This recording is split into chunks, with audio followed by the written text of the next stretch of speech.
All right, Trails Collective world. Thank you so much for being with us this round of Trails Collective Live, coming at you on May 18th, 2022. For all those who may be catching the episode after its original air date, thank you so much for tuning in, checking it out. I'm excited for another round this evening. At the moment, I'm actually pretty exhausted. Back into race season. I put on Breakneck Point Trail runs with my co-RD Ben 2 weekends ago. This past weekend, I put on the Highlands Trail Festival in the Highlands of New Jersey and working about 19-hour days at the moment, and I am exhausted.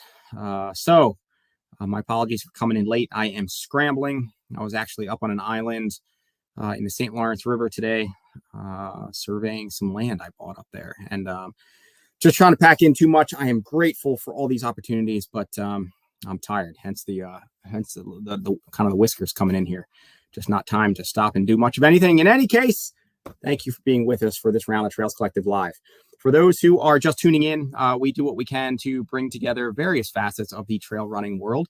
We started off mainly mainly a focus of Northeast trail scene. Historically, I think maybe not getting as much love as it could for as much as we have going on, and the extension by East Coast as well. And so we're looking to just highlight events and individuals and people doing cool things and nonprofits and ultimate goal of run shops and coaches, and really tying in everything that speaks to the larger community, which is trail running, which is so often a beautiful community. So thank you for all those who are supporting and either giving your time with us in these episodes, whether it be chiming in. If you'd like to chime in on this episode or any of them, this is streaming live on my personal Facebook page, as well as the Trails Collective's Facebook page and YouTube channels. If you want to drop a question or comment in the live feed, you can do so on the Trails Collective channels, and we can potentially patch them through to our guests and bring you in. And thank you for those. And some of the comments after the fact, still feel free to comment, and either myself or the guest may be able to follow up later. And they will be also available wherever you find your podcast. Thank you to Ellie Pell for the work that she does on the back end to turn these into just audio only versions, in addition to all of the awesome work that she's doing with interviewing other individuals with the podcast. And and thank you to those who are supporting, again, what we're doing. Can those on the back end, I know some of you are in the hopper there. Can you hear me? Is my audio working? Give me a thumbs up. All right, cool. My light's not on, so it just caught that maybe not. So I'm glad that that's working. So we're getting somewhere here. Thank you to those who are supporting. We've had 3 new Patreon supporters over this past week or so. Thank you so much to those who in whatever amount just makes a difference. Show us support from a couple bucks up to $20 a month. We have Michael McTighe and Valerie Dreisen. Thank you so much for your show's support. We do what we can to turn it back into the community pretty directly. So thank you. We had several events, or at least a handful of events that ran this past weekend.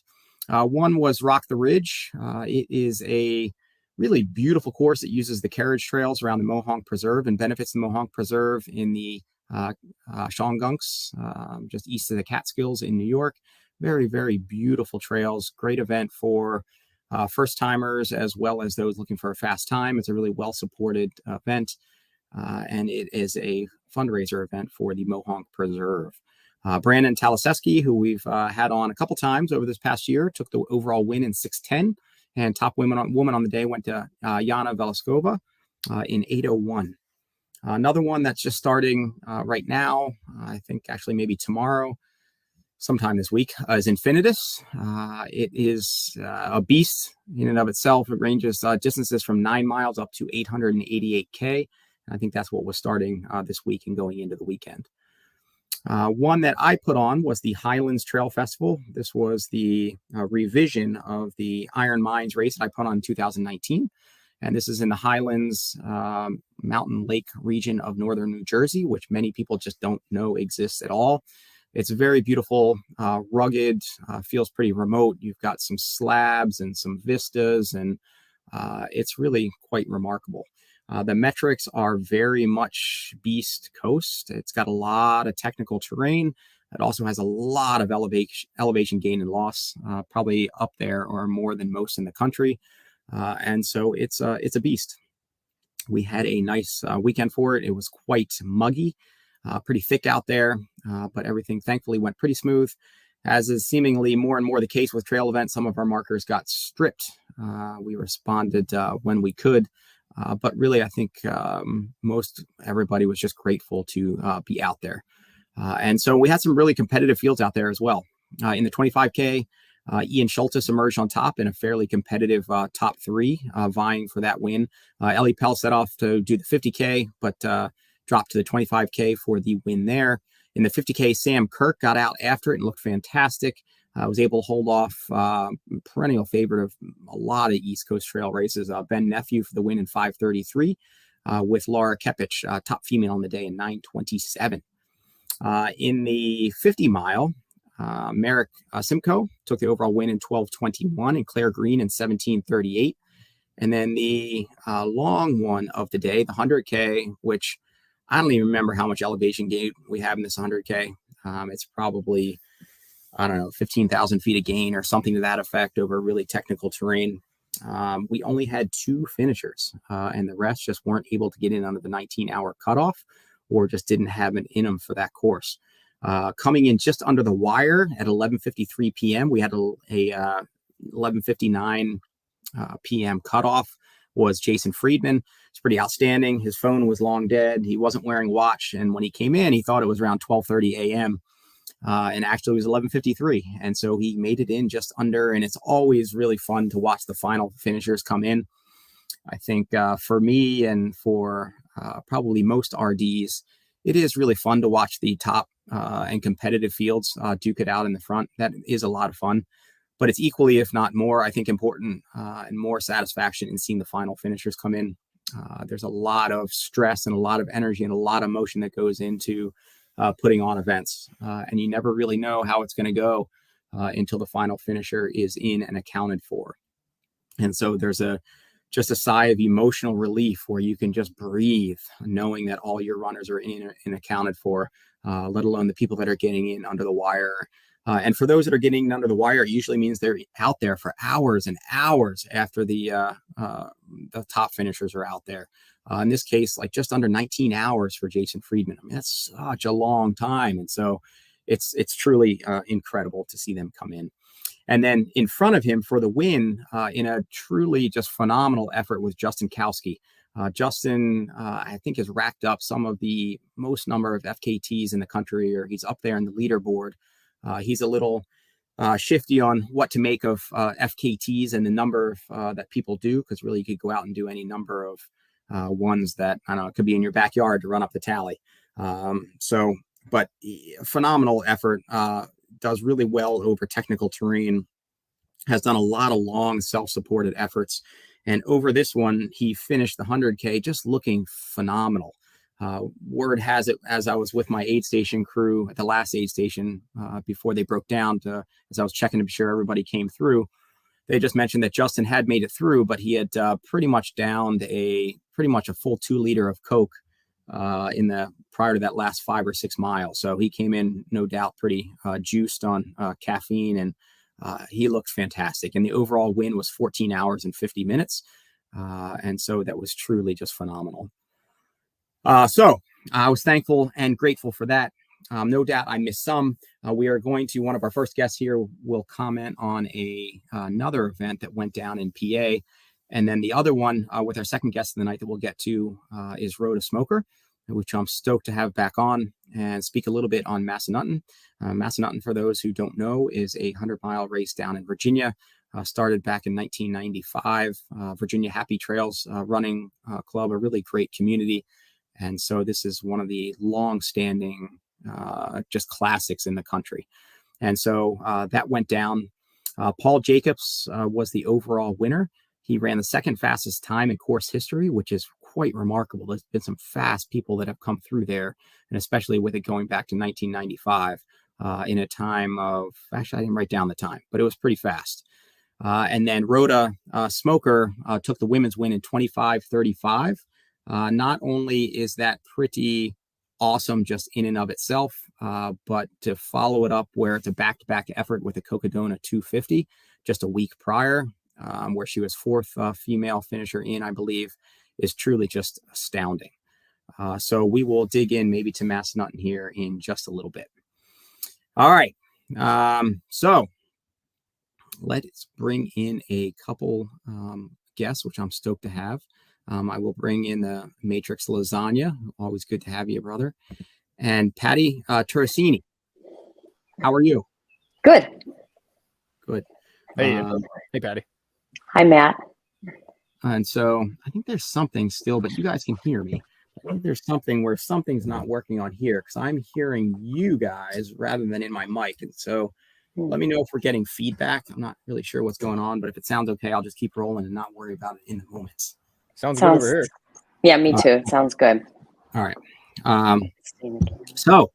Matrix, I am going to let you lead in because you put this event on my radar, a tribute event, and just sounds like a nice event in and of itself. So lead in with just what the event is and the format, and then we will talk about how Patti rocked the field. Sure. So this event that Patti won recently here is called the Spring Trail Run, and it's in honor of Jen Steck, and she was probably one of the best female trail runners in Pennsylvania, and she passed away while running. She had a heart attack. I'm not sure how long ago that was, but I remember the first year I ran Heiner in 2014, everybody was wearing like little Jen Steck remembrance, like a purple ribbon or something for Jen.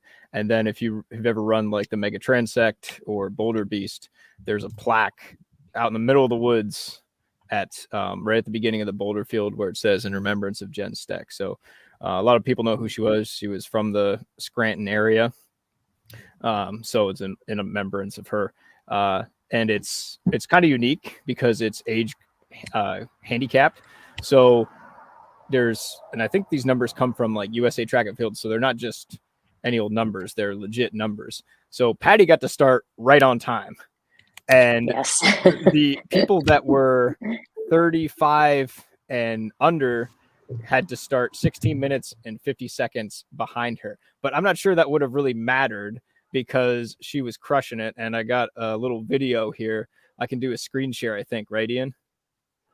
Yeah, let's see if we can make that happen. I think that we can go. I can do share screen there. All right, cool. So can you tell me when you can see it? Can you see it now? I cannot, but there's got to be a way that we can figure this out in the moment. Entire screen. Share system audio.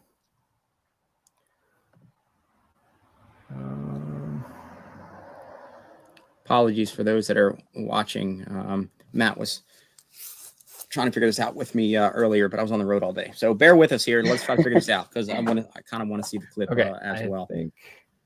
I'm seeing share screen on my end, but I'm not seeing it on your end, Matt. Yeah, I have a button here that says share screen. Hi, Skeeter. He's here barking at the neighbor. I have it. It says share screen. Okay, let's do it. Ellie, are you on in the back end? Are you able to? I know you've done the back end share screen before. Wait, I think I got it. Okay, can you see that? Nope, I can see your cute face and Patty's cuter face. There's a thing that says stop sharing. So, and like a yellow box around it. Dang it, you can't see that. That's all right. While you keep figuring it out, but let's lead in and talk about just like the format, though. So, Patty, one of the things I wanted to say is it's not only age graded, it's also gender graded. So I do get, at the age of 70, I got to go out when the clock started. And sometimes that's a little bit challenging, only because there is no one in front of me. I have to make sure that I don't get lost. So I'm always grateful when the trail is marked very well. And I have to kind of pace myself because there's nobody for me to follow and kind of motivate me, I guess you'd say. I run alone the whole time. So that's got to feel pretty cool, though. I mean, one of the things, and so for instance, some of the trail sisters sanctioned or certified or approved races out there, one of the things is giving equal footing on that line to women as well as men. For you, I imagine if you were in not that format of race, you wouldn't necessarily, and I shouldn't assume that, but I would guess that many wouldn't necessarily get up there and budge out some of the testosterone-looking beefcakes on that front line, or the little weaselly fast speedsters like Matrix Lasagna there. So for you, but like getting out there in front and just like leading, I mean, that's got to be pretty cool, because maybe you don't always get that opportunity, but then two, you become the prey where everybody's just hunting you down. That's very true. A lot of times I feel like I have a target on my back because people are out to get me, obviously. And the whole idea of the age gender grading is so that basically everybody would finish around the same time. Which is cool. Years ago, I lived in Scotland for just a short stint and ran with a running group over there where they did all their workouts where it was staggered like that, with the hope of you're just running everybody down and finishing around the same time. And it was really fun for you in this. And to your point, in the target on your back, we should probably really help you make up a singlet for next year, since you're kind of the perennial now favorite of this event, and literally just maybe have a graphic of a target on your back and says, I don't know, come get me youngsters, or something like that, or I don't know what it would say. Well, I learned once, when I did the fall race once, I was coming in at the end and the photographer said, you have it. And I'm like, I turned around because I thought I heard somebody behind me. I fell, but I got up and I still won, but you know. I learned to never turn around in a race. Jeez, what a show off. I know, right? Still got up and still dusted the field. And so this is one you've done a couple times, right? So this wasn't your first win. No, I won this particular one, the Gen Steck Memorial one. I won this 4 times, and the fall race I won, I think 2 or 3 times in the fall. I'm not a positive, but I think I might be the first woman, or if not the second, I'm not 100% positive. I was first or second woman to win the fall trail run ever, outright, overall win it. And that's awesome. That's awesome. I feel like I'm seeing those more and more, and particularly as go up in distance, and with women taking the overall win in events. Last night I was at my oldest daughter's track meet, and she's in 7th grade, and their modified relay team has a pretty fast girls relay, and they're always just racing right there neck and neck with some of the boys teams. And I just have such a fun time. Just, I don't know, I think seeing the looking like the boys' faces or whatever, as they're just about to get like hammered or whatever by these phenomenal girl runners. And I don't know, I enjoy it. And so for you to be taking that year over year is pretty awesome as well. And is your margin growing as you're getting older, or are you just like, are they giving up and you're just getting... Well, I actually think I improved with age. I have some records, and I have some road running records also. So, I guess kind of the moral of my story is that, I didn't start running until I was 57 years old. And I didn't start trail running until I was 62 years old. And I would always say to my husband, he'd go out on the trails with his friends, and I'm like, oh, I'm not a trail runner. And he'd say, just come and try. And my daughter's a trail runner. So it kind of was like a family thing. So I said, okay, I'll try. And obviously I love trail running. I enjoy it. And some of my best friends are trail runners, obviously. And so is it fairly even split for you at the moment, preference for road, trail? And do you have any kind of targets or bucket lists or things that you're considering? Oh, well, one thing I would love to do is I'd love to do the Mount Washington race. My husband did that once, and I was quite envious. That's something that I would really like to do. And you said trail running was at 62. When did you just start running outright? You said that was 57 years old. 57. Yeah. Which is why, I think maybe some of my success, because I'm not worn down as much as people that start early on. Well, you know what? I'm 70. So, they didn't have a lot of women's sports when I was young in high school, and I'm only 5 foot, so basketball wasn't for me. And there was only basketball and softball. That was all they had. So I never considered myself an athlete, but I hold record too at the Scranton half. I hold the record there by 8 minutes. And so does my husband. We both have the record for 65 to 69. That's awesome. So, and in Delaware, senior grandmaster, there. So, and so are your times still getting quicker at this point? Yeah, my times are getting quicker. Yeah, I feel like I'm That's getting fantastic. Yeah, better and better. And I've been through, you know what? I've been through like many injuries. 2018, I had 2 stress fractures in my femur, not 1, but 2. I've had meniscus surgery. I've had groin pulls. I've had, you name it, I've had it, but I never give up. I do what the doctor says. I follow my orders. And as soon as I can get back, I stick to the program they give me and I do it. And sometimes I think I come back stronger because I have that time off to rehab and regroup. Physical therapists everywhere like have got to be applauding you, because I feel like the physical therapists are never thought of as doctors, and they are. And people just like you go to the physical therapist and you say, well, what should I do? I want to get better. And this physical therapist tells you what to do, and people just go, I'm gonna do kind of some of that, but not all of that. So the fact that you're doing it, I mean, that's what needs to be done. Like, I mean, physical therapists everywhere, if they're listening, they're just like, yes, finally, someone who does it, and it works. What I tell you. It's so true, though. And that is so definitely true. I really believe in physical therapy. And are you doing other strength work on top for a daily routine as opposed to just running? Well, I have a Peloton. I love my Peloton. I do the biking. And then in addition to the biking, I do like a yoga workout. I lift mini weights, like, I'm not too big. I'm a tiny little person, but I lift weights to just try to keep my strength up.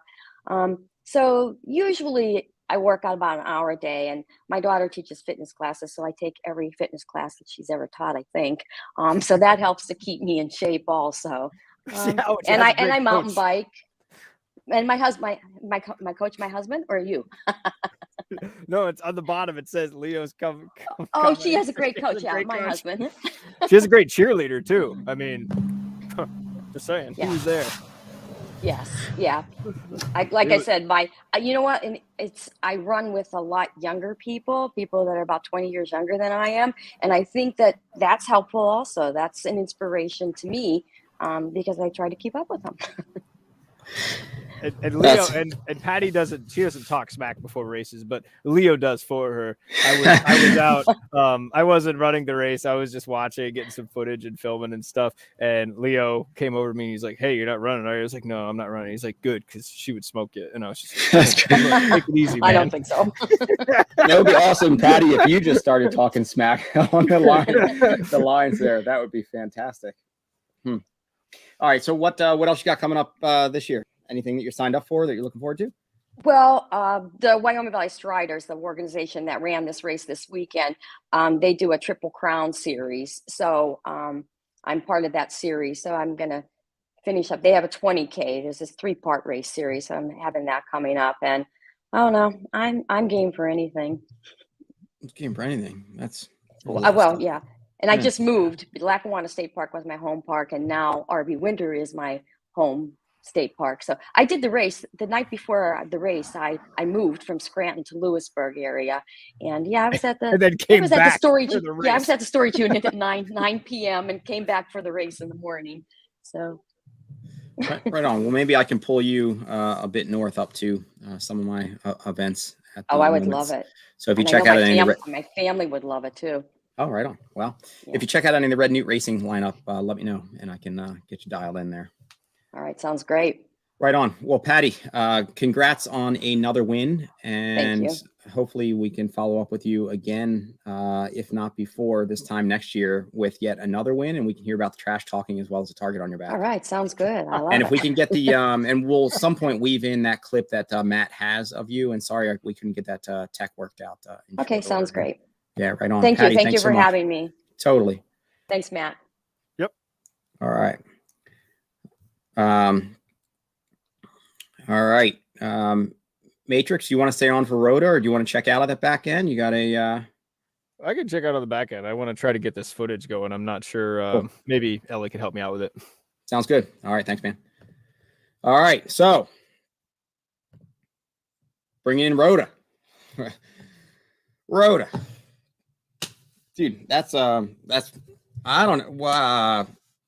Are you tired, sore? Give me something that you're actually somewhat mortal. other than maybe that's tired. Maybe your screen freezing is indicative of you're just tired.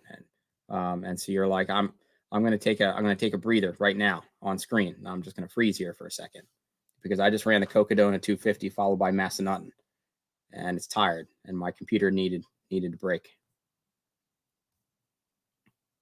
But it's, yeah. Well, so for those who don't know, I'm going to cue in, and Rhoda, you can, if you can still hear me, you can try logging out, logging back in. I'm not sure if it was something that was similar last week. Oh, there you are. Oh, kind of, maybe. Jumping around. So as you maybe figure that out, again, you can try logging on and logging back in. But truly phenomenal. So Rhoda has not only had some just long event wins, but also some FKTs. It seems like longer, the tougher, the better. But this just kind of takes it to a whole new level. It was fun to watch her in the Cocodona 250 just 2 weeks ago. We were tracking her live throughout the days that it was running in the store, and it was cool to see her moving through. Let me see. Let's go here, and let's go there. And you are, at least, I think you're moving. We got facial movement, and so it's awesome to track you there. And then when you said what you had coming on deck was Massanutten, no, I think you're freezing again the following week. I was like, that's crazy. But you not only stepped into the mix, but you took the win, which is pretty incredible. So if you don't freeze here, give me something that you're still human and actually not a robot.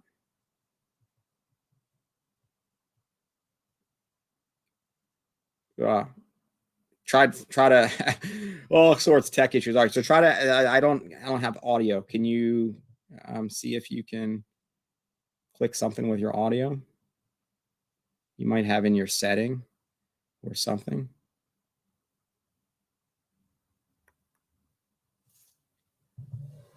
Gar. All right. And are you on Google Chrome this time too? All right. Yeah, I still can't hear you. All right. If you're not, try Google Chrome. I am going to maybe move into the panel. I want you on that next panel coming up as well. So we'll weave you in on that front. If we can get it live and going, maybe we will either continue after the panel, or we're going to have a whole different Rhoda segment here. And I know you got an interview long form coming up with Ellie as well. Yeah, you're still moving. I just don't have your audio. I don't know. But keep working on it. So, and just, I don't know, when you feel like maybe we got audio, just say something and I'll bring you in. So I'm going to keep you on that back end as you continue playing with it. You can try logging out, logging back in. But I'm going to bring in the panel in the interim. And again, you keep working on it. All right. So also joining us in this episode, which I am stoked for the opportunity to have you all on. Let's bring them in. We've got Bethany Garretson. Are you still on? There you are, coming into the mix. We will have Bethany Garretson.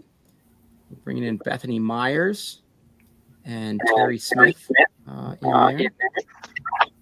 And I'm getting a little bit of feedback. And if any of you have headphones, see if you can don those. And so Bethany, you had made I think, post on your social media stream or maybe Facebook. It was maybe a month or so ago. And I think that you had, and Dominique, there you are as well. And Dominique King as well. Sorry, I thought one person wasn't going to be able to be on with us.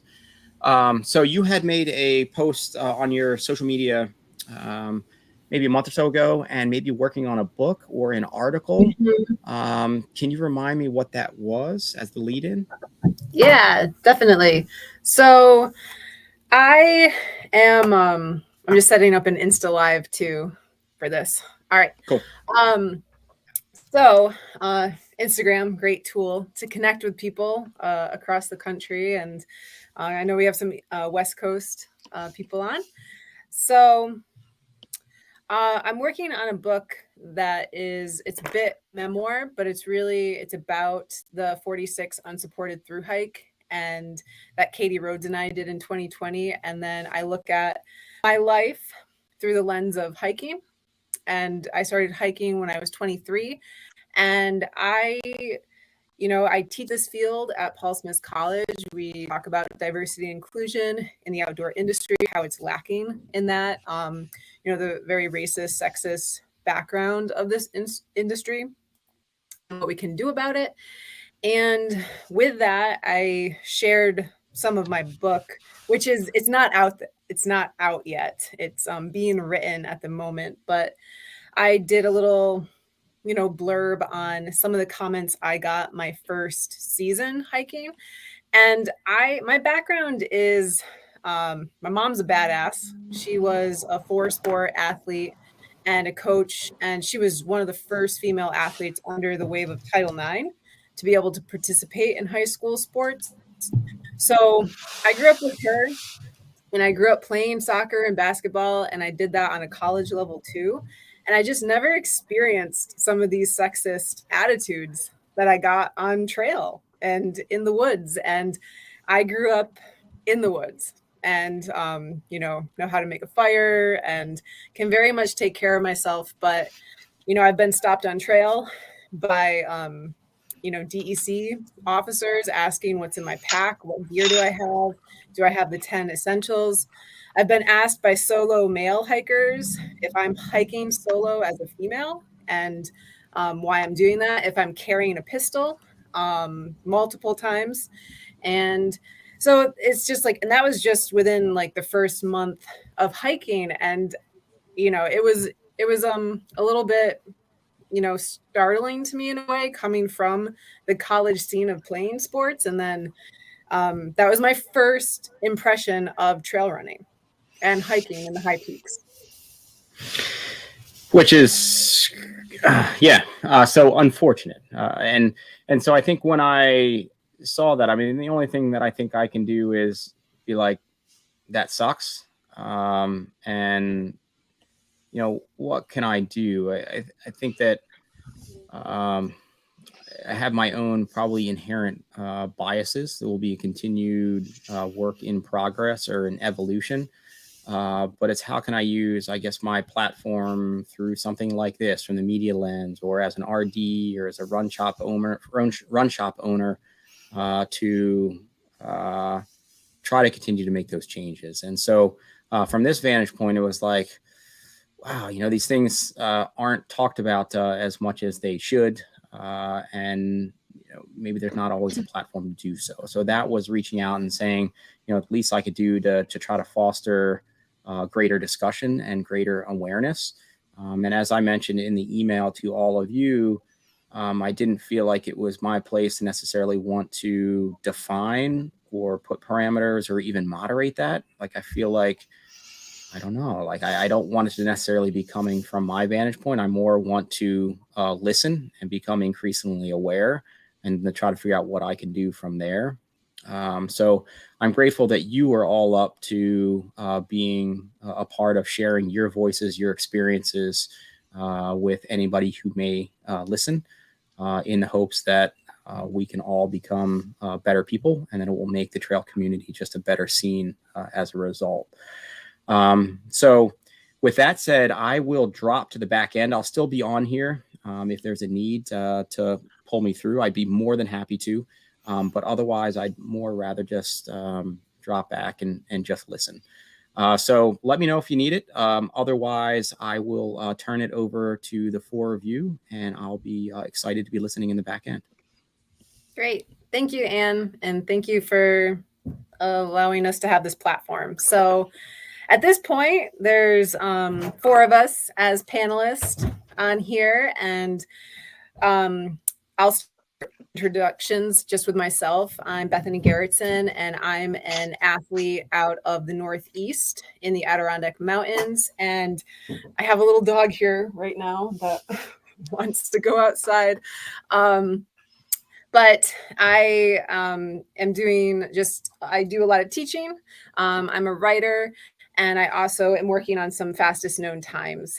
And so if we can just go around real quick and introduce ourselves quickly, like where we're from and what portion of like the trail community we're a part of. And I'm just going to pass it to the person I see on my right, the other Bethany Meyers. Hey, thanks. Can you guys hear me? Yep. Okay.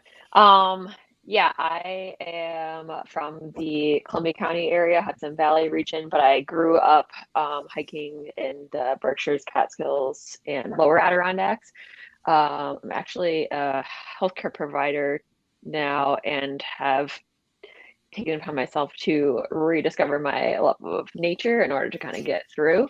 And I guess that's my little platform, is I didn't realize how much gender roles really impacted my stepping back from nature until very recently, when I have 2 German Shepherd dogs and have gotten out there again. Thanks, Bethany. Terri Smith. Hi, I'm Terri. I'm actually from the West Coast, calling in from Portland, Oregon. And I am a trail runner, a cross-country skier, and then also that's what I like to do when I like to get active, but I'm also really involved in kind of the back end of trail running. I just recently retired from being a race director for a 50K and 25K out here that we do in February, which is the worst time of the year to have a race, but we put that on for 5 years. So I have that experience as a race director. I also do race photography. So kind of that's another, area where it's mostly, men that are taking the photos out there, but there's a few of us that are trying to band together. I also do ham radio stuff for races. I coordinate ham radio teams. Again, another world that is really, really segmented and very male dominated, and that's been interesting to work in. And then I think I'm here mostly though because I am part of a Women Who FKT kind of grassroots movement that we started at the beginning of the year, trying to encourage women to get out and use FKTs as a way to claim a space on the trails, to learn, how to do kind of like the next level of progression from, like we might start with trail races and stuff, but when you're talking about getting into the hard, longer stuff, the harder stuff, FKTs can be a really good bridge to that. So we are trying to get more women out doing that, and then also just really celebrate the women that are doing amazing things. It has been really astounding how much response we've had just to having, like, when women realize that we are celebrating what they're doing, they're so excited and they're so grateful. And so that's kind of, like what we're really having a good time with is just trying to promote what women are already doing out there. It's pretty amazing, and it doesn't always get a lot of coverage. So that's kind of my story. Yeah. Sports, women's sports in general, not a lot of coverage. The stats are pretty appalling on that. Rhoda Smoker. Oh, I can't hear you.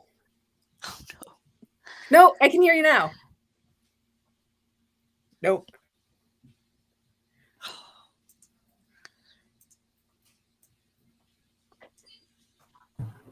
Gar, thank you for trying again, Rhoda. Rhoda, sorry. Yeah. All right, Sorry. I'll pull you back out. Maybe you and I will set up a separate session, just you and I, and we'll try to figure out the what's going on, and then we'll bring you back in on the next one. Sorry to mispronounce your name, Rhoda. Dominique King. Hello, can you guys hear me okay? Yep. Okay, perfect. So my name is Dominique King. I am from Antioch, California, West Coast. And I am a trail runner. Specifically, my area in trail running is long distance. I've been doing that for about, I would say, close to 5 to 6 years now. Where I come in is I have the platform Leading with the Kings that specialize in marriage, family, and fitness. And my husband is a runner now. Thank you. Thanks for that one. So we specialize in getting the trails more inclusive and adding diversity and making sure that women feel safe coming out. We also have our podcast, Grow Up Wild, where we, showcase women, everyday women who run. We truly believe that by highlighting everyday women, that it allows other women to see that it's possible for them to get out there and give it a try. And I also am a commissioner for my city's Parks and Recreation Board, where, just getting into that background and making sure that the trails are a safe experience and people know how to respect and just honor their time out there and understand, like, the indigenous aspect to the trails that we go out and enjoy ourselves on every day. So that's me. Yeah, we do a lot of amazing stuff out in California. We have an Antioch, New Hampshire. So what this is going to look like, we're going to wrap up. I got a time on us. I think we're going to do about 30 minutes Q&A and go around, and I'll start with some prompt questions and direct them at each participant. And then we're going to open up the floor for you to share as well. And then if we have any questions from audience members, we will try to address them too. And just try to we'll just see where this goes. This is a free-flowing panel. And so who wants the first question? Go for it. Okay, Bethany, I saw you. All right. So the first question is, when do you feel you were like first aware of gender norms or gender stereotypes or roles within your own upbringing? Yeah. So interesting, and I don't mean to hang up on the word aware, but subjected to, yes. Aware of, only extremely recently, I think. I grew up very rural. My family has a farm, actually. So I grew up like outside, hardworking, hands in the dirt kind of thing. And at least in my immediate family, it was never discouraged. It was always, in fact, encouraged to keep up. We're all very important parts of the team. But it seemed to be whenever I would branch out that I would, looking back now, recognize like, holy moly, my brother was never subject to any of that. Just simple things as far as going literally anywhere alone, whereas I have a better sense of direction, attention to detail, those sorts of things. It was by all means entirely qualified, but just out of the nature of society and the rules apparently we are told,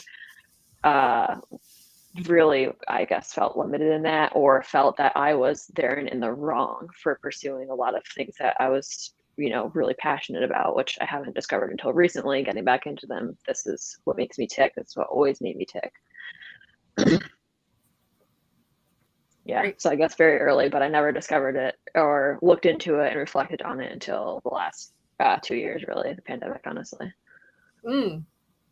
Yeah. I've been reflecting on it on different levels at different parts in my life, and was certainly described as a tomboy growing up. And so I didn't really think too much of it. But I think as I got older, those words I thought about more, and just like what certain even like words are used to describe men and women and as athletes. For me, there's definitely even a large part of my childhood, teenagehood, etc., where I sort of would wear that as a badge of honor, because I would just say, well, yeah, sure, call me whatever you want. That's what I am. That's what I'm doing. But I definitely, through the like more competitive years of academics in my upper end of my school, started to get away from that, because it wasn't, I needed to conform in order to, place higher on certain things, and being a badass or a tomboy wasn't ideal. Yeah.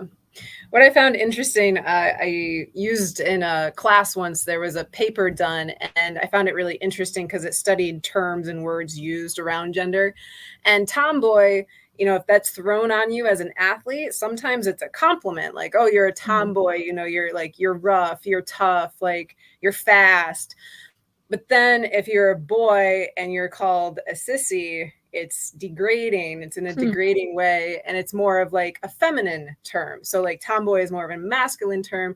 And at the end of these sentences, we are applauding boys and not applauding girls, essentially, in sports.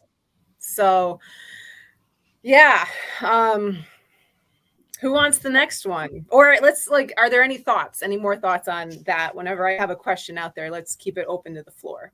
So I just want to come from a different perspective, because I'm hearing you guys say that, from your childhood upbringing, certain terms that were used, like tomboy, for me, and I don't know if I can speak for all women of color, obviously I cannot, but those terms weren't something that were referred to in our home. If you were a woman, you were expected to be able to perform and do it all and be independent. On the scale of sports, you weren't really, for me, it wasn't a comparison between do you play like a boy or do you play like a girl? It's like, do you play well or do you not play well? And then once you reach a certain level, if you could keep up with the boys, then you were seen as being like you were a good player or good at what you do. Versus once you beat out the girls, you just beat out the girls.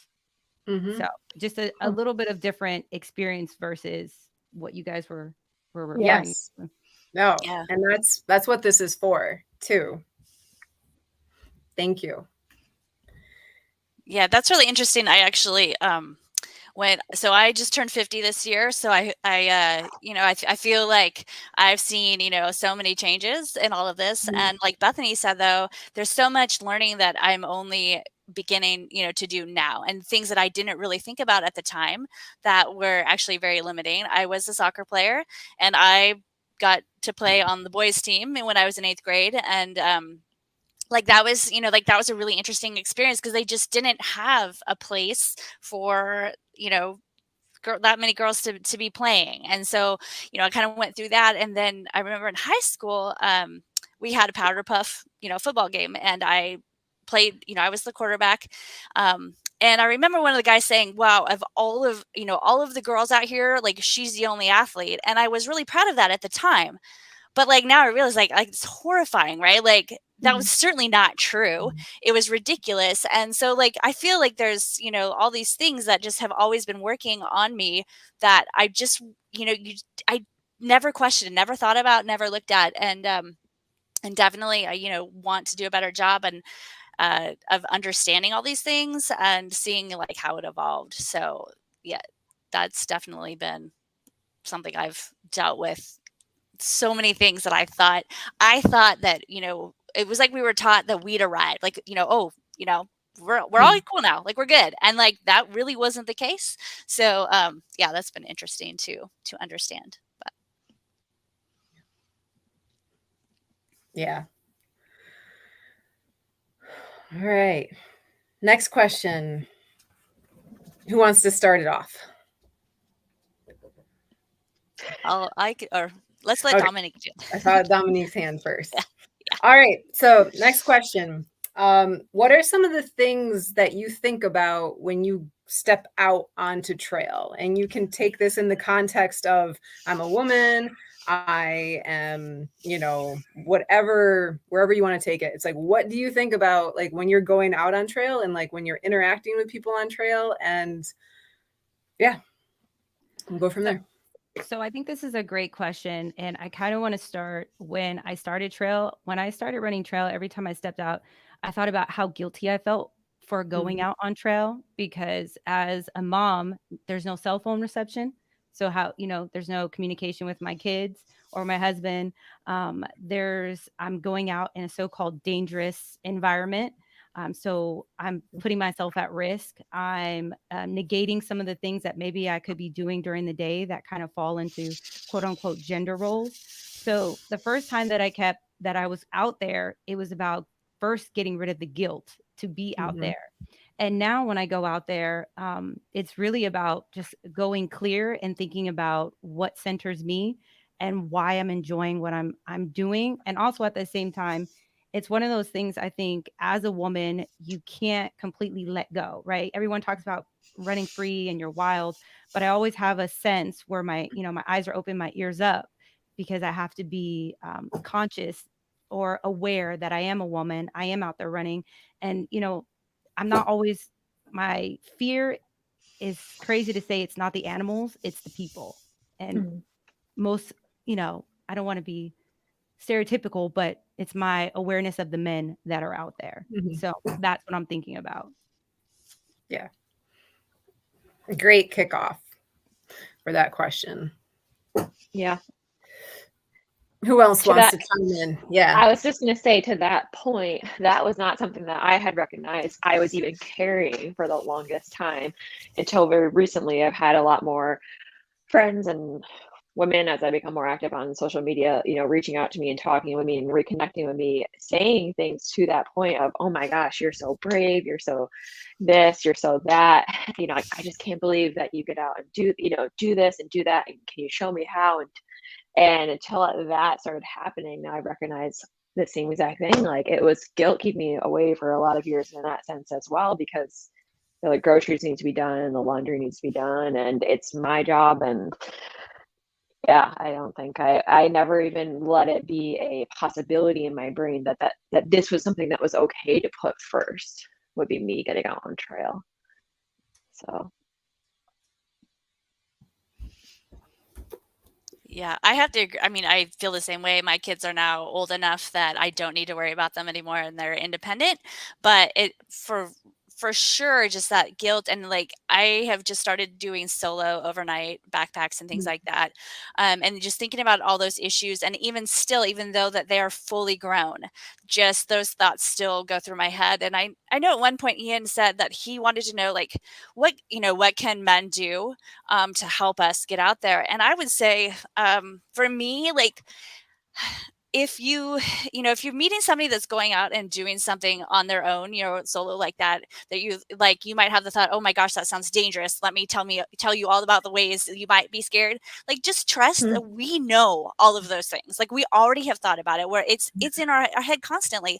And so then, when you hear from somebody else, it makes you kind of maybe stop and pause again. And so I don't tell my parents now that I go until I tell them when I get back. And it's funny, like, speaking to Bethany's point, my brother also does things, and it's amazing. He hasn't hurt himself at all.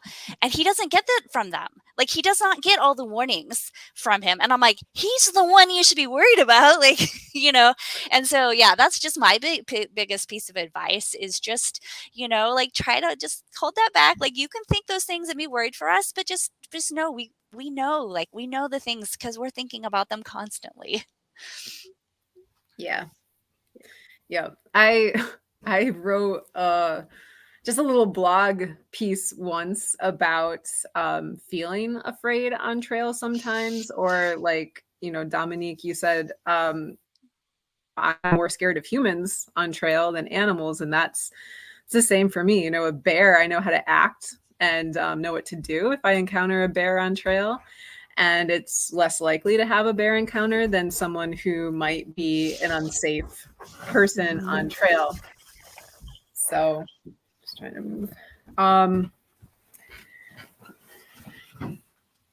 Good. All right. Next question we're going to go into.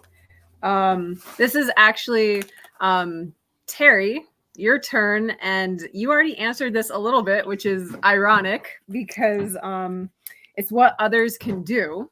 So let's just circle back to that a little bit. And because this is, when Ian asked if I'd be interested in doing this, like, it does come from an educational standpoint too, of not like, oh, like, listen to like all these stories, but like, let's actually talk about how we can share this knowledge of when you meet someone on trail, they might be scared.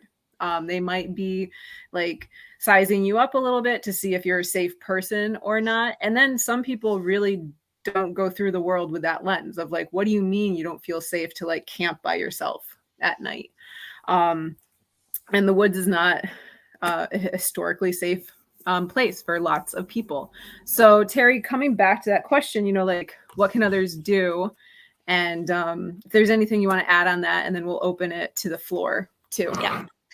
Well, I would say the other thing is just listen when people are telling you their experience. Like you said, like, when we are saying this is what it's like, like, believe us that is what it's like, that, yeah, I was camping with a friend one night, and we were at a place where there were two other men were also camped there because it was really limited spaces.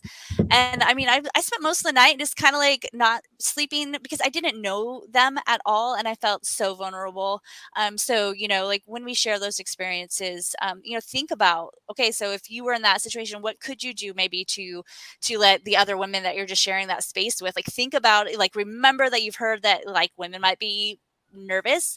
What can you say like that would maybe be helpful and not creepy or whatever. And yeah, I think just that's the biggest piece, is that, yeah, trust us, just listen to us when we're sharing.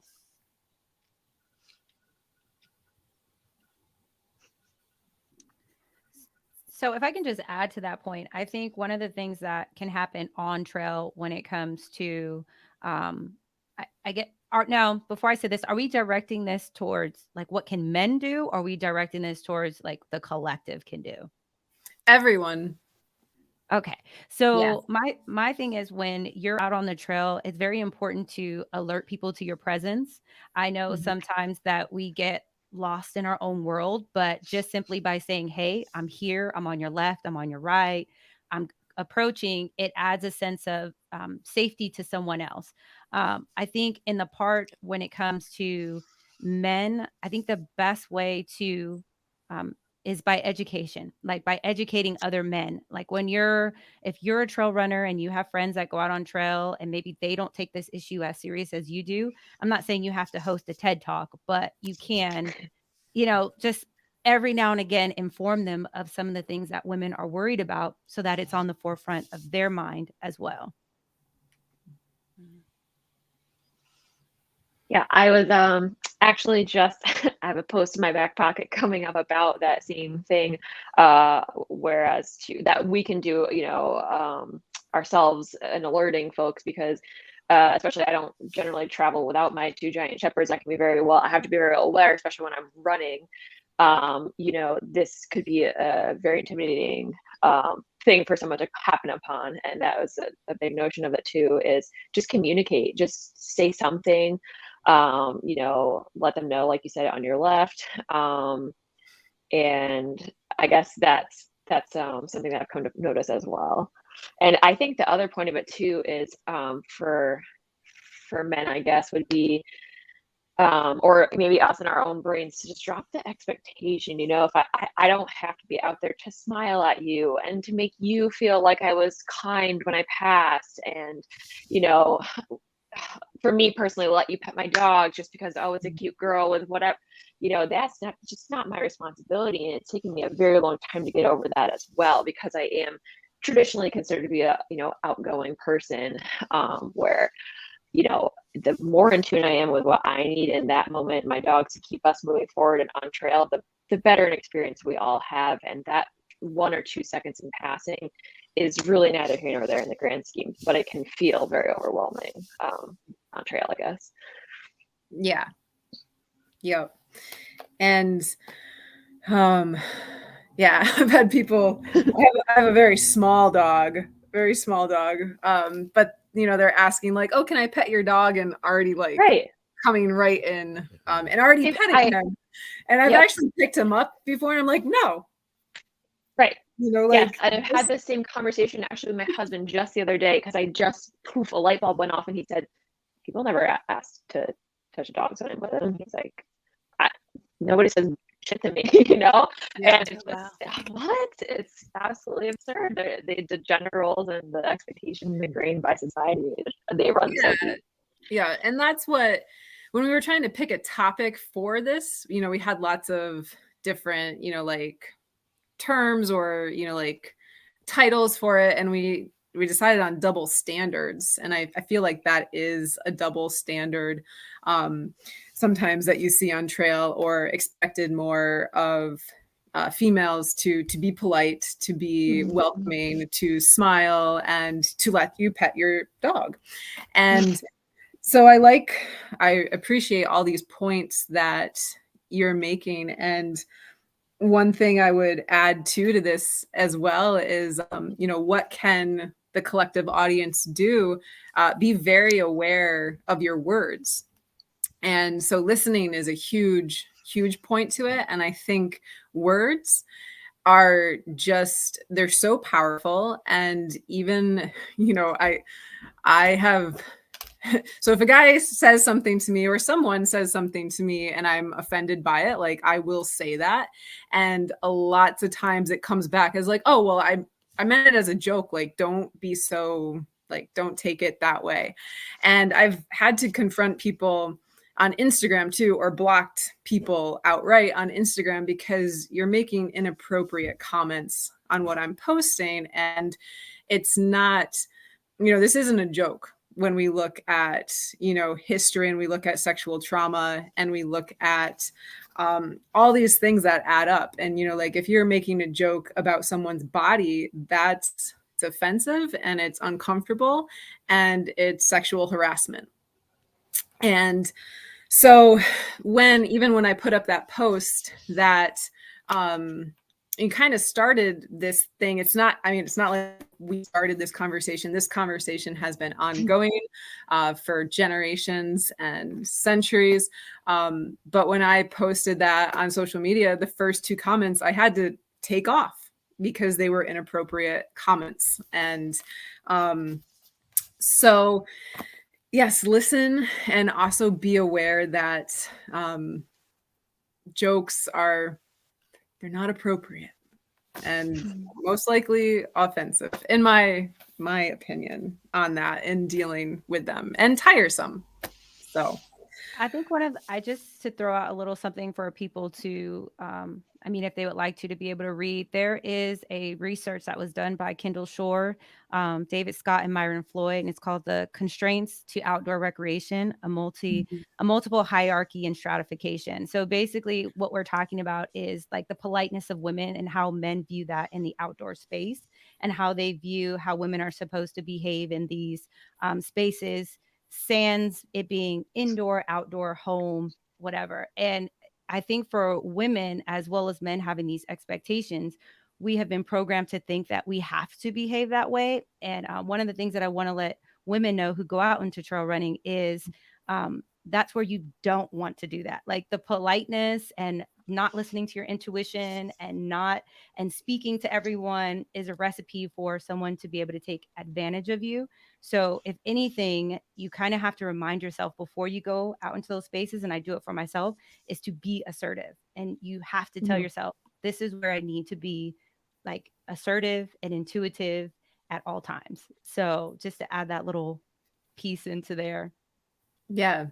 And this is a great segue too, because my last question is, any hopes you have for this community? It's also advice. So it's building off of this. Before I just open the floor to the panel to leave any more remarks out there, and then we'll check on questions. And if we're still good on time, we'll keep going a little bit with this. But I love how you reference like the articles on that as an outdoor educator for a lot of male students and fewer female students. And it's really important, you know, to talk about those things. And I see it in my outdoor classes too, of just communication styles.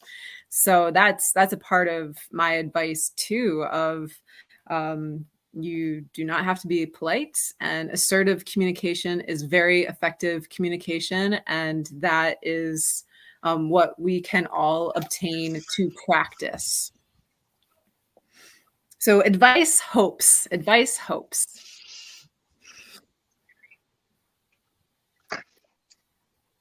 I'll go first because mine will just be quick. I guess my advice is what I've come to have to learn myself as well, which is if you think you want to do something and you feel anything at all holding you back, just don't hesitate to reach out and to ask somebody who knows more than you about that thing.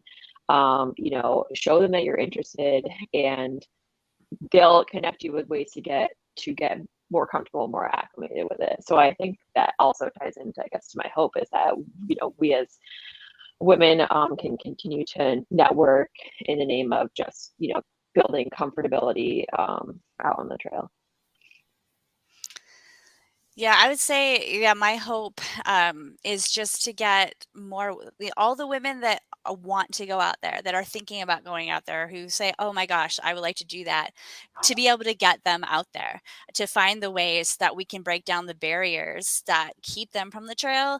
And I am such a believer in the collective movement. I think that's a power. I think women's ability to cooperate and work together is one of our superpowers. And that is like, for our women who FKT, that's what we're realizing, is that when we're working together, we're just creating these amazing networks. And so my hope is that we continue to build the cooperation and the, just collective work together to get everybody out there that wants to be out there. Yeah. That's a huge hope of mine too, and to create more of a sense of belonging for all people, all races, all genders, all sexual identities, all socioeconomic backgrounds, all ages, and all ability, mental and physical ability. So creating a more inclusive place of belonging and acceptance and welcome, Yeah, just to follow that up, my hope is, I'm passionate about running trail. And one of the things that I will say is, as far as when we talk about diversity, and just like women in general, if you don't see yourself out, within media or within the sport, that's the perfect time for you to see actually yourself, like go out and do it and create it, and then inspire the next person to come out and join you. Right. But my hope overall is that as we're talking about gender equality and we're talking about inclusion and diversity, that we don't lose sight of being able to get on the back end of things, whether it's getting hired, in the companies that put on these races, mark these trails, whether it's being, like we said, the photographers, that we take our seat and know that we belong as women in all of those spaces, because that's what is going to get the look out there for other women to go, okay, I do see myself. I can do this too. So that's my hope. Yes. That's great. Are there any questions that the panel wants to ask or raise before I ask Anne if we have anything in chats?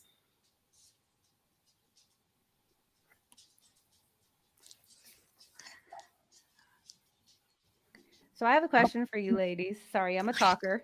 No, I love it. I love it. So we've talked about women on the trail and feeling safe. And I would like to know how you guys look at the idea of women of color on the trail and creating that safe and open space within your trail running community for those women like myself. Yep.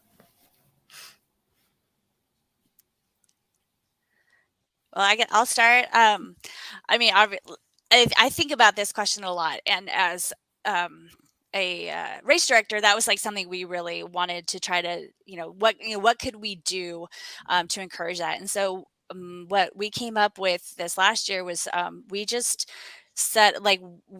encouraged people of color and different genders, like transgender, like people from a diverse, from communities that they felt were underrepresented. We just invited them to reach out to us, and we gave them free entries. And it was just like, you say this is you, perfect, welcome, come in, we want you here. Because it's hard sometimes to think, like, what can we actually do? I feel like so much of the time, like, we need to sit back and one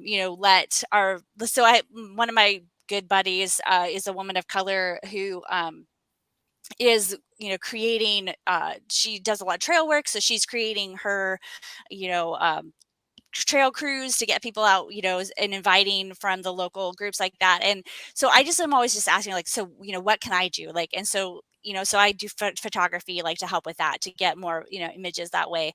But I feel so much like it's not my place to lead here. I just am trying to listen and learn and take direction of what is going to be most, helpful. And yeah, it's a tricky question, especially, Portland, we're just not a very first place, let's be honest. So, you know, it sometimes I get a little like frustrated, like, why can't I think of more things, or what else can I do?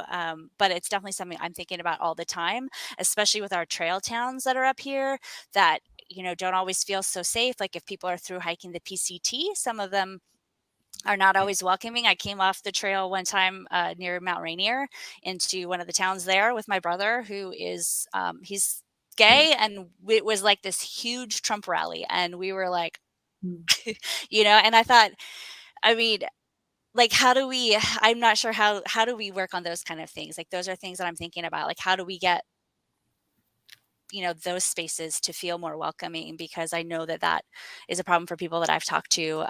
So yeah, it's a work in progress. I don't know that that answered your question very well, but I'm thinking about it a lot and trying to learn and listen so that I can do things that are helpful.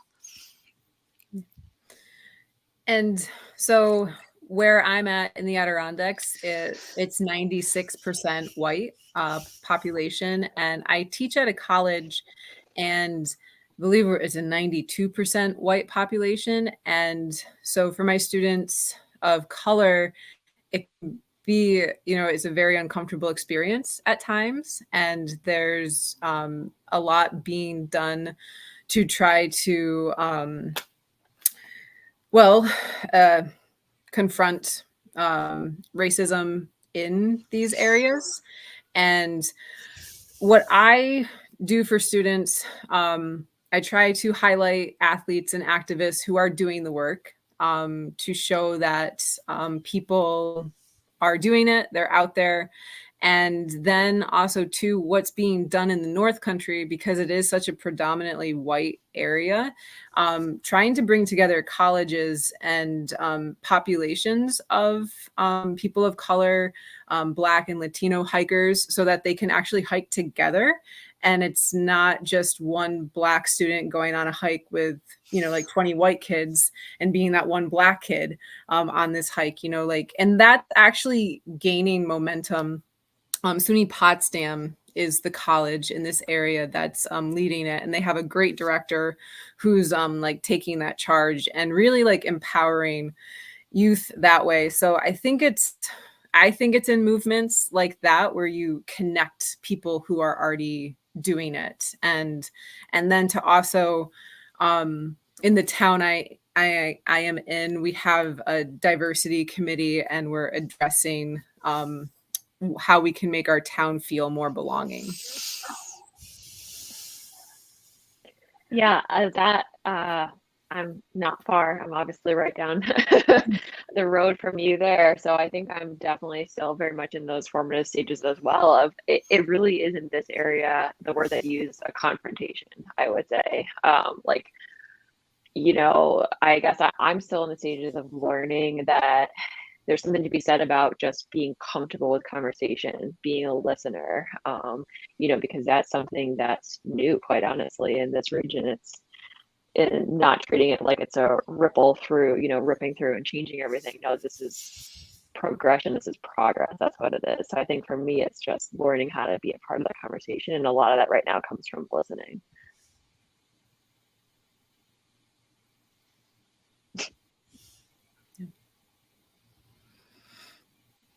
Right. I think I also have a question, if time allows, for all of you, for any advice that you may have for those who are new to the trail, specifically trail running. You know, if there's any like short words of advice for those just picking it up.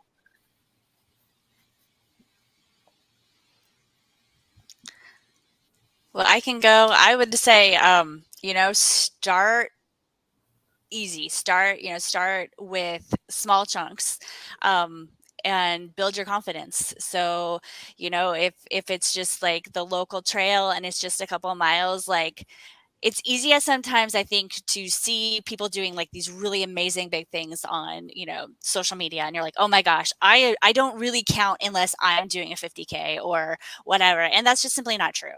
It's what, trail running is it's just running on a trail for as long as you want to. And if that's a short amount of time, that's beautiful. And if it's a long amount of time, that's beautiful too. But you just got to start somewhere and like give yourself the grace to to have it be what is right for you. I just feel like there's people judge themselves so harshly sometimes about what they're doing, how fast they're doing it, and all those things. And we just need to let that go because, it's really just about getting out there and enjoying ourselves. So that's my first piece of advice. Start small. Absolutely. I mean, I have a saying, it says, find your dirt and connect. And however you do that, that's how you do that. But one big advice I would say is you don't need all the gear. Like, don't get online and like spend a whole bunch of money on everything that you think you need as a trail runner. Like, be smart about your shoes. That's important. And your socks are very important. And just get out there and figure out what feels good to you. There's no other person's expectation. So as long as you find your dirt and connect, that's where you want to be. Love that. Love that.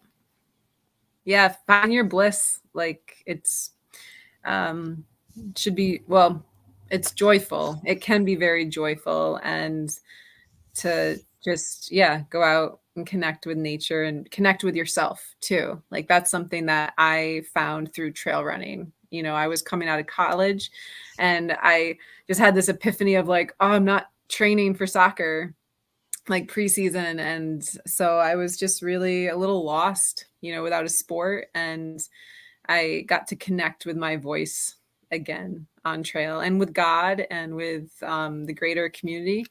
So we did have a question pop up, and I'm not sure if we could get that back, Ian. Okay, there we go.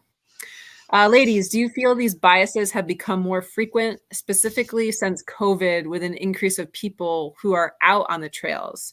And or is there more awareness of bias as you've increased your time on the trails? Great.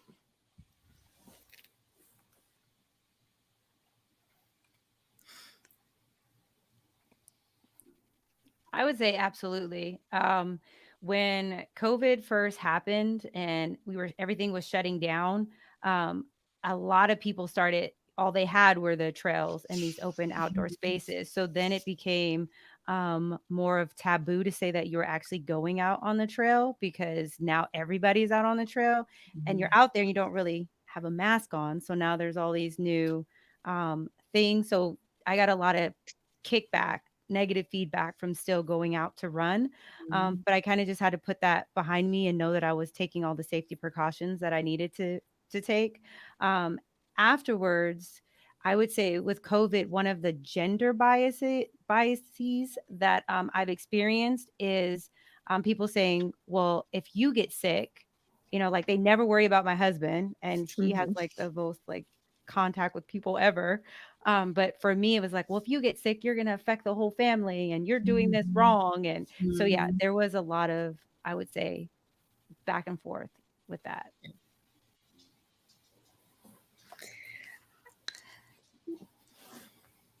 I don't know about everybody else, but I also feel like being, going through COVID and having so much time to think and read and reflect, for me personally, like, has led to a lot of my own growth in understanding and learning them.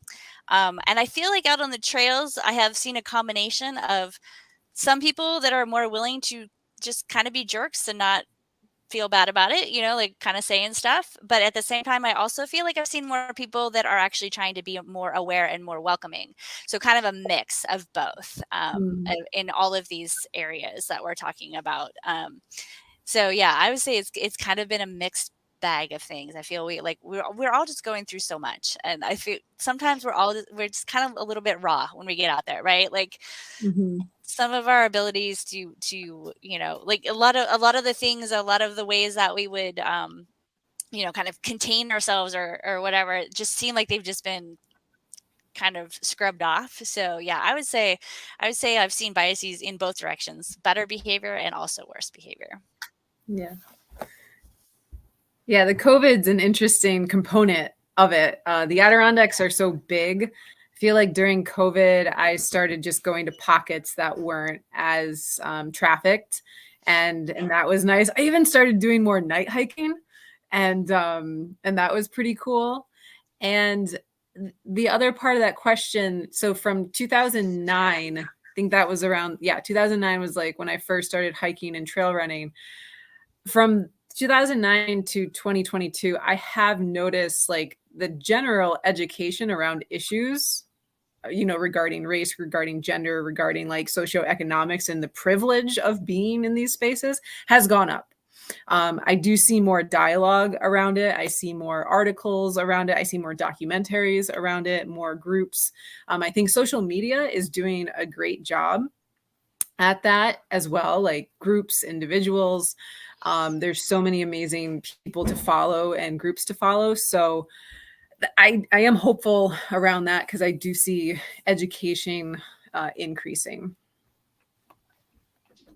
Yeah, I totally have to agree with that. I think the amount of articles from 2019 to 2022 currently have been exponential when it comes to highlighting all of these different areas that were like the silent secret within the community. So yeah, definitely have to agree. Yeah. Yeah. All right. Ian.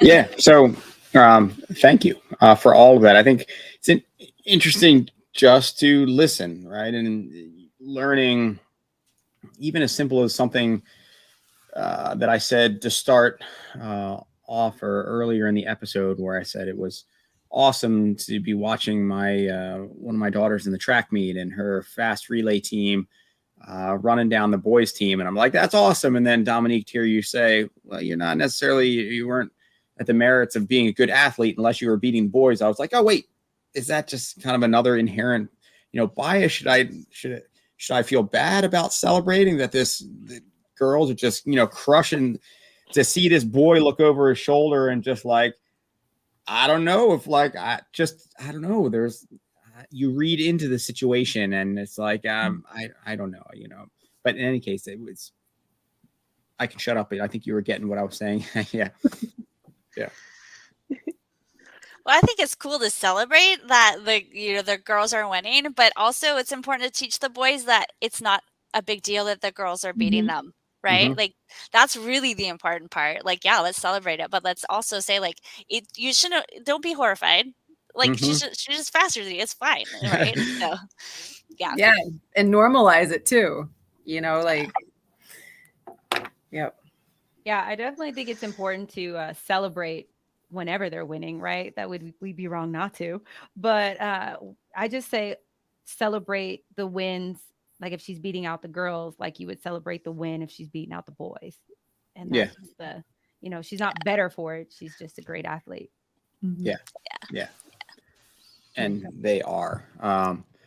But in my own head to be, well, I guess that I don't know. I think I'm seeing that from that perspective. I guess because I'm just as much celebrating in the moment, seeing those bears, like you mentioned, Terri, getting broken down like before my eyes to a certain extent, and maybe some react to it more than others, and it's just becoming it's becoming more commonplace, I guess. So, and particularly in that age, but I guess it happens at all ages. Maybe that's not a fair statement either. But I was about to say, as they're younger and before both the boys and girls have developed, I feel like seems like a bit more level playing field. And then who knows where everybody develops from there. But I don't know. So it was interesting to try to check my own, I think, perceptions in the moment as I'm listening. One of the things, Bethany Meyers, that I think it was Bethany versus Terri, had spoken of was just being out there and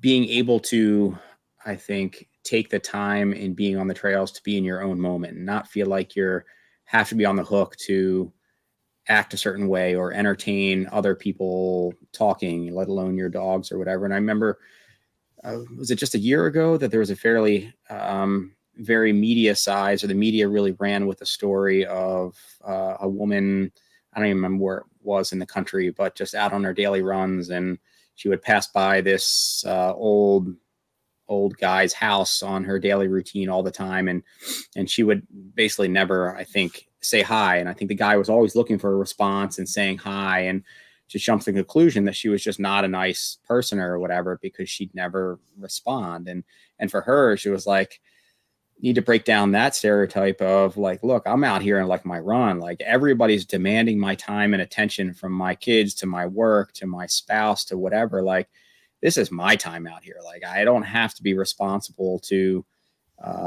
be this nice person to say hello or whatever. And my first reaction was like, yeah, like totally. Like, I totally get that. But then the other part of me was still, I don't know, like, I feel like I get it, but I want the world to be, it not necessarily be about genders, and it shouldn't be different. There shouldn't be a dual standard between, you know, if that guy's got a guy running by the house, you know, a guy should turn and, you know, be happy or wave like in the same regard.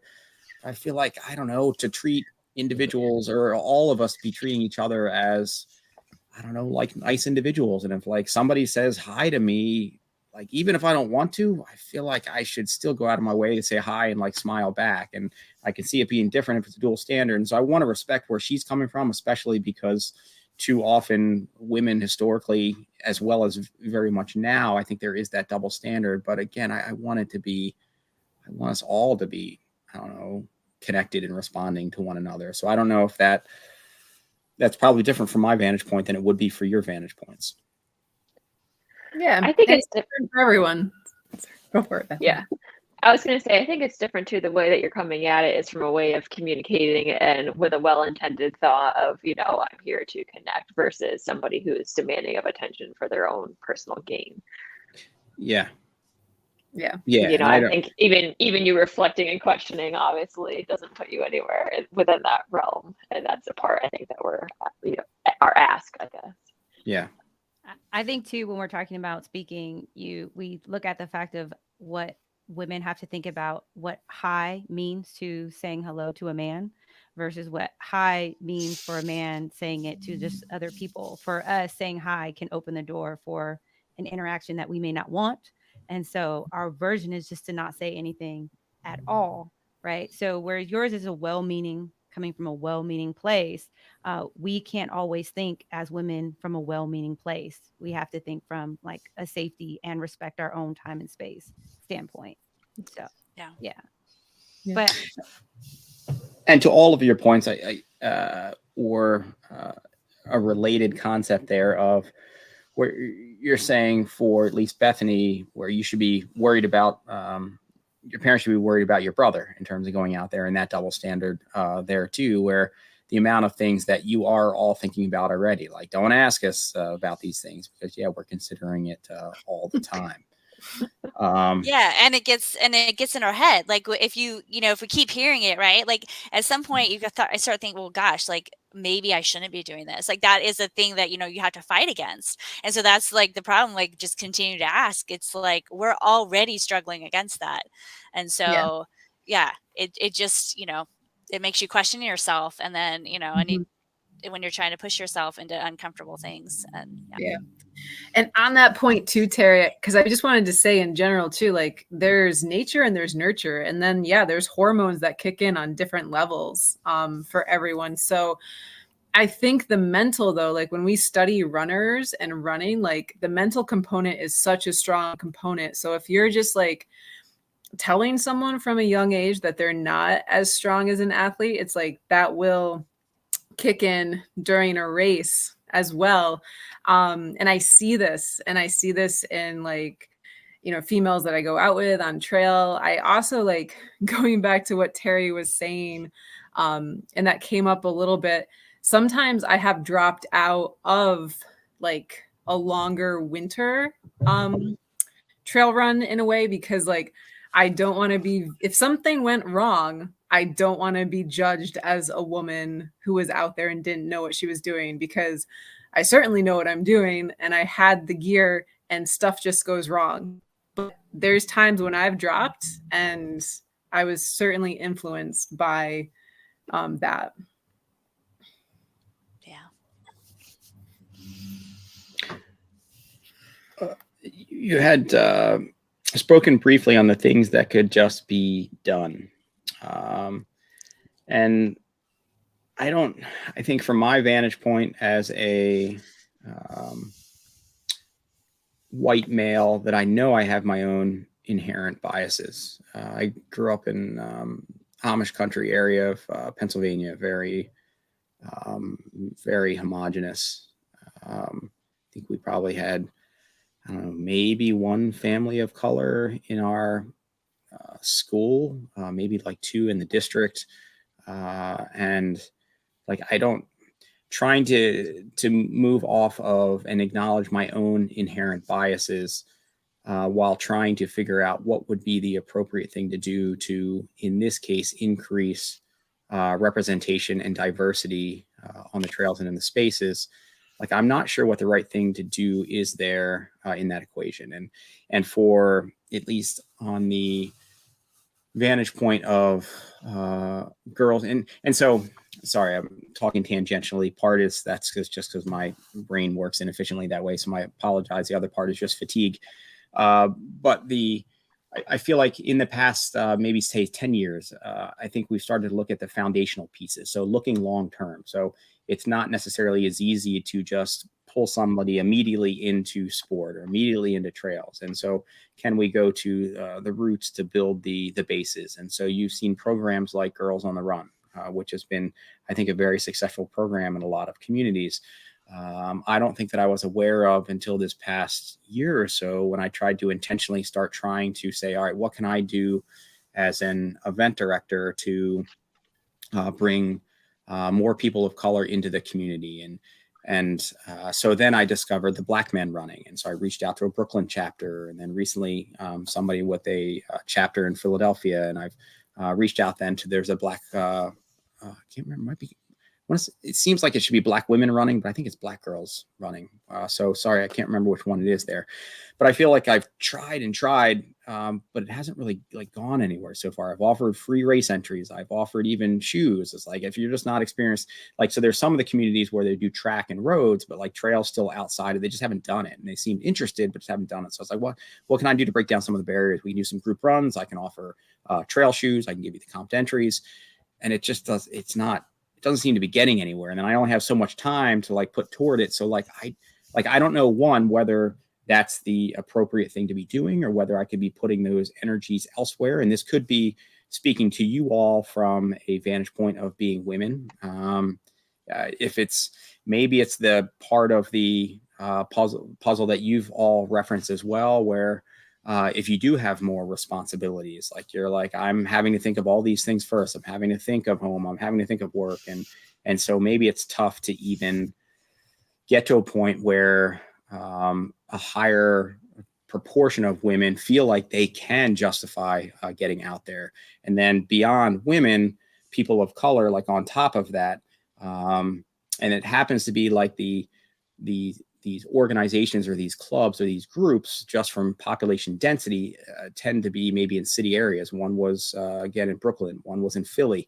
And when I talk to these individuals, one of the barriers is feeling safe on trails. And I don't think that's necessarily it. I would imagine, though I could be wrong, that it would be magnified for women, that it'd be magnified as people of color, that you're going to be perceived differently, and people are going to feel, I don't know, maybe less safe if they come around a turn and there's a Black man or a Black woman there, like on the trail. Like, what are their own then biases that come out in that moment? So long way of coming around to saying, like, I don't know, from your vantage points as a woman, or Dominique as a woman of color, what more can I be doing, or what angle should I go about it, or where should I be putting those time or resources? And sorry that was so long and tangential. No, that's fine. I do want to address something, and it's not like a jab at you, but one of the things that you said is the fear on the other end of seeing someone Black or someone of color coming on a trail. I think for Black people and women of color and people of color in general, our fear is seeing you coming around on the other end of the trail, because historically being out in the wilderness is not safe for us. So there is a lot of fear. And as you were talking before about offering these like free shoes or free race entries, if the rapport is not built up from a standpoint before you're offering these free things, it feels almost tokenized. And, you know, as a woman of color, I don't want to enter in a space where I can be, where you go, well, that's my one Black friend. That's my one. Look at how diverse we are. There's a relationship that has to be built before that point. And I think that you putting your foot out there is a great stepping stone, because the next time you go to initiate it, they'll go, oh yeah, he's tried for a while. He's not just doing this for, you know, Black History Month or whatever the case may be. So honestly, I think it's great that you're trying, and it may not work the first time around, just being honest, because there has to be a feeling of safety and rapport that's built. But the next time you may get 1 or 2 people, and then you may get 3 or 4 people. But like you said, it's not something that's going to happen overnight. There has to be some kind of relationship that is built there. And then, not for me to be long-winded, but as a woman of color, like I said, when these races and these things are happening, sometimes it feels as if I'm entering into a secret space that I'm normally not allowed into, because a lot of these races are by word of mouth. So I'm wondering, is there anybody out there that's a race director or out there at those checkpoints that look like me? Are they going to take my safety concerns seriously if I get injured out there? Are they going to help me, or are they just going to look at me as like a hindrance, or, oh, well, you shouldn't even really be here, or this is not your sport, or whatever the case may be. So making sure like the backdrop, I think we talked about this a little bit earlier, looks and represents the community and the people that you're trying to reach is as important as the people that are stepping on the line to race. So hopefully that makes sense. It does. Yeah. And so it does. Well, I have just a little bit to add. You know, like I said, I have been a race director out here, and we have, you know, reached out, and you're trying to make those same kind of things that you're talking about. And it does take a lot of time. We had the most success when we use people that we already knew that are running our races to share the word, and they're sharing to their networks. And I think that taking away the barrier of just email us if you want to run, and we just send you. There was no questions. There was no, I did not need anyone to certify whatever, you know, like it just didn't matter. Like, just, we want you to run and come in. And I think taking those barriers off are helpful, because we do have other groups in the area that I've seen that kind of like, well, we have a committee and we're going to review your, you know, application. And I'm like, that just, I think, make it as easy as possible. And like, yeah, and like Dominique said, like building the relationships and using, like, especially the people that you already know that might have those connections to the communities to help you, you know, and have them do an audit of what you're doing. Like, what are they seeing that is not, does makes them uncomfortable? That was really helpful, you know, for us to try to go through that process and talk to people that we knew would get really honest feedback up from. So.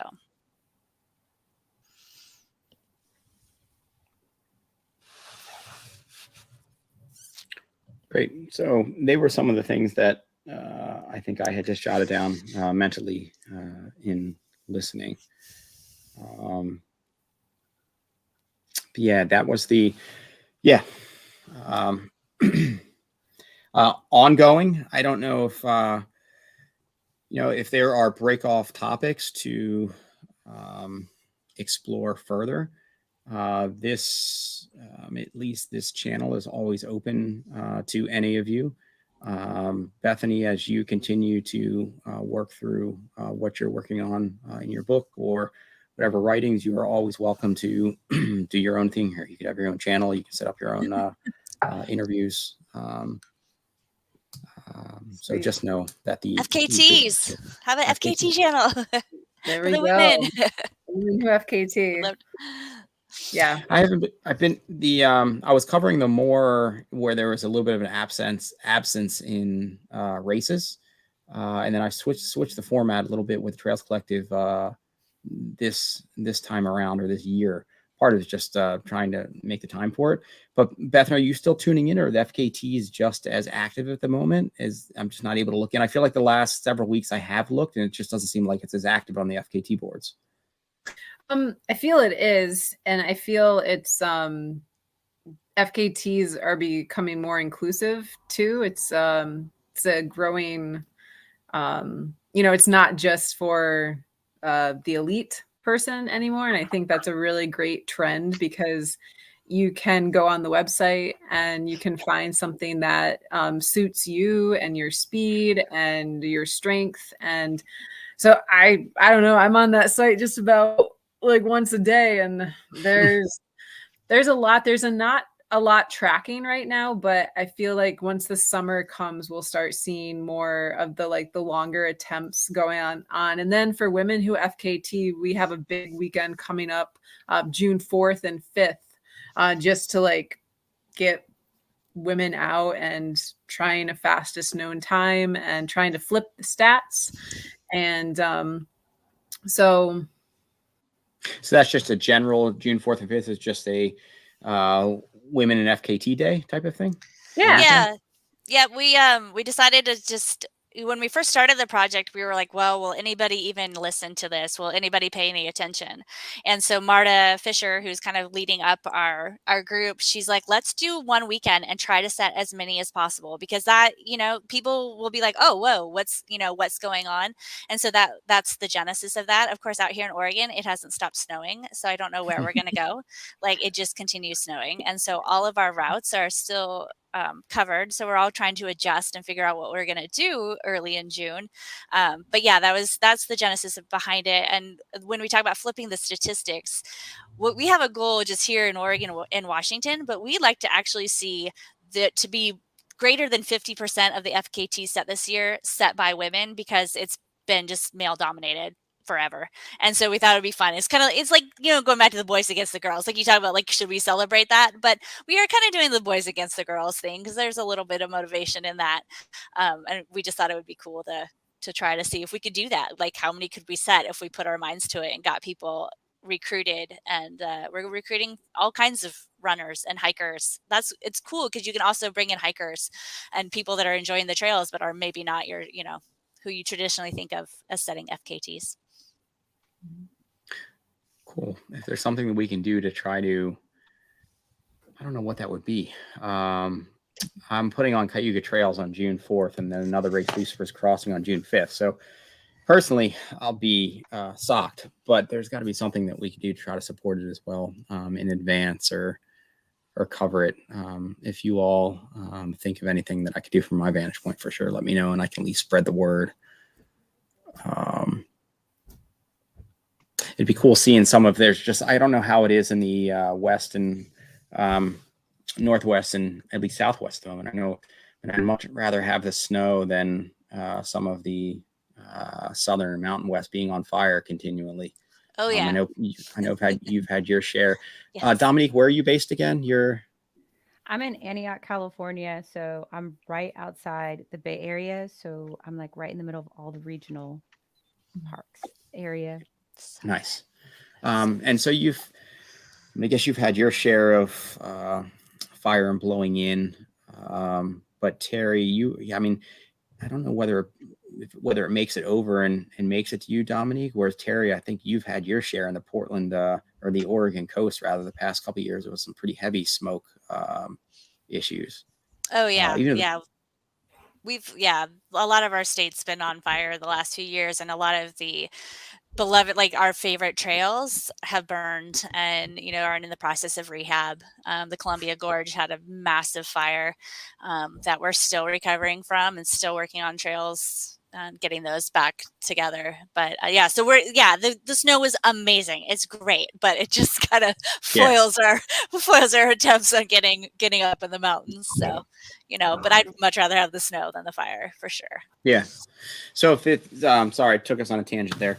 All that was coming from a place of, I'm seeing some of these classic routes, at least in the Northeast, you're seeing maybe some men going after in very competitive fashion some of the routes that I've looked at, and I just don't see as many women going after them just yet. So it would be awesome if there's, I don't know, Bethany, Yes. there's several of you coming out of Connecticut. There's Michelle that's picked off a couple. So it's for sure happening. And so I see that tide building, and it would be pretty awesome if it eclipsed what I'm seeing. Yeah.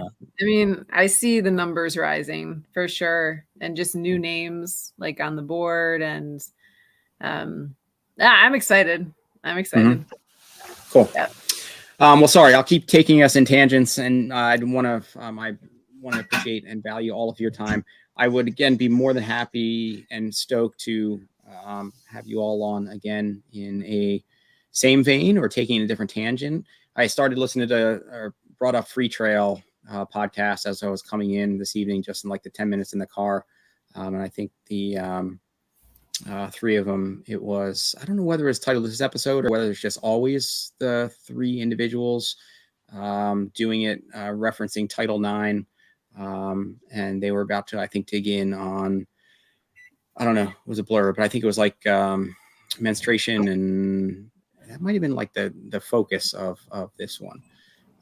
But if there's anything, again, platform, not that you can all have your own, and maybe you already do have your own podcast out there, but this platform is definitely open to you if you want to dig in on any of the women's issues.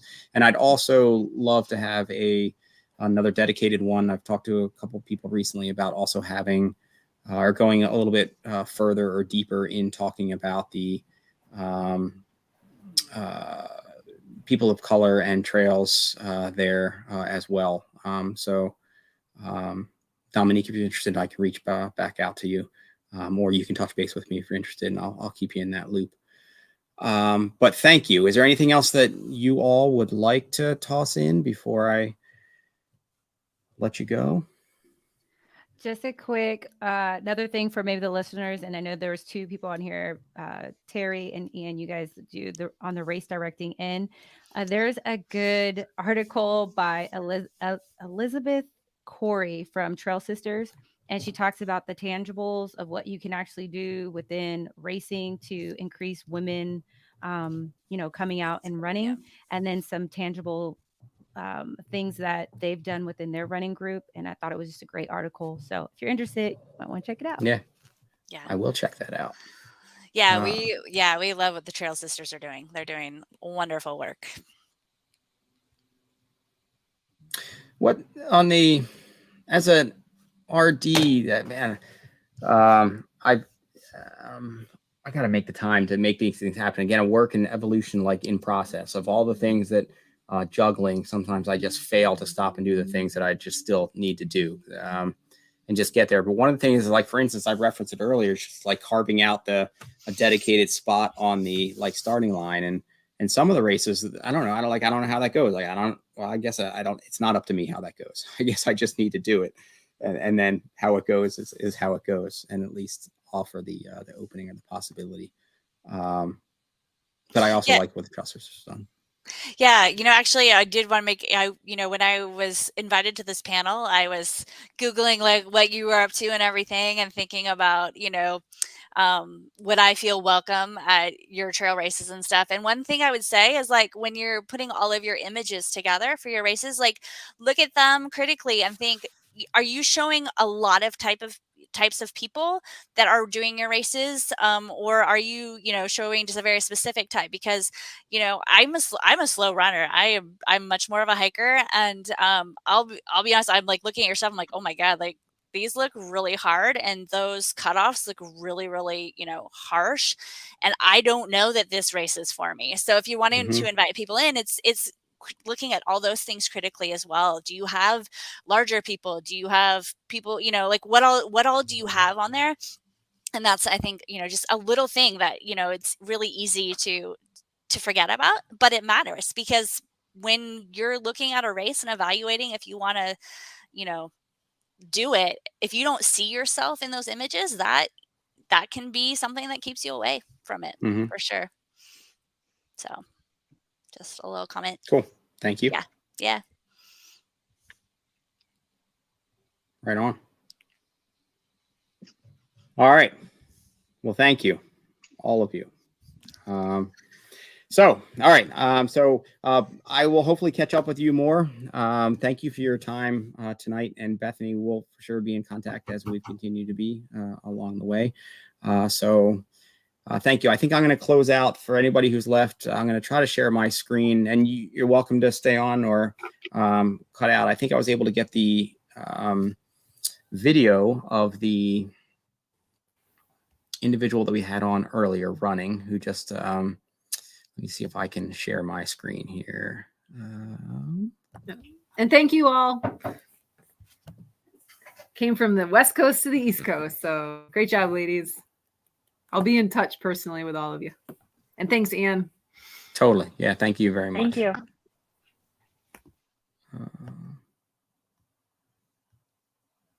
I'm going to fail again. All right. We'll get there on the tech end. But I think it was just her who was on earlier, just cranking in that race relatively. So I will plug it in the next episode for anybody who are still tuning in. I'll have to get the tech figured out.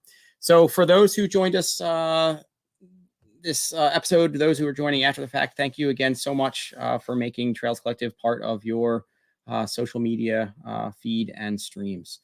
I'm not sure yet what's coming up next week, but I will plug it here shortly. And I hope you all have fun adventures planned for the rest of the week and the weekend. And until that time, see ya.